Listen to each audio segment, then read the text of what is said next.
நீங்கள் பார்த்தீங்களா அந்த சப்பாத்தா தப்படம் அதில் ஹீரோவாக என்னத்தான் காட்டுனாங்க.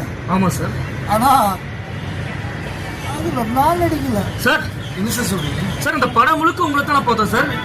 இப்போ நாங்கள் பார்த்தல பொய்யா? நீங்கள் பார்த்ததெல்லாம் உண்மைதான். படத்தில் என்னத்தான் காட்டியிருக்காங்க, ஆனால் அதில் நான் நடிக்கலப்பா. என்ன சார் சொல்கிறீங்க சார்? படம் முழுக்க உங்கள் மூஞ்சி தான் சார் பார்த்தோம். கொடி கட்டி கொண்டாடணுமே சார், உங்களை பல பக்கம் ஃப்ளக்ஸில் வச்சு கொண்டாடணுமே. நம்மளெல்லாம் கைவிட்டுட்டாப்பா. தன்னோட கையில் இருக்கிற மீனை எடுத்து தூக்கி போட்டு ஒரு கம்ப்யூட்டர் எடுத்துட்டாப்பா.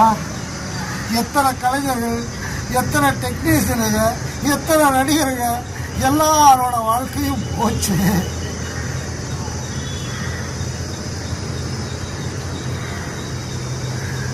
ஜாட கட்டாதப்பா.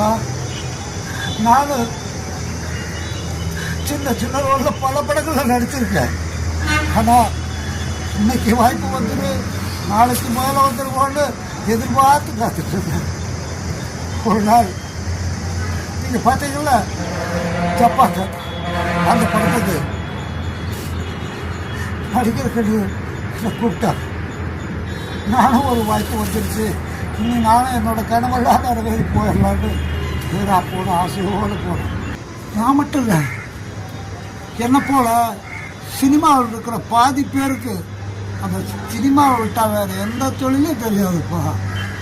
அவங்களுக்கெல்லாம் இது என்ன பண்ணுவாங்கன்னே தெரியலையே.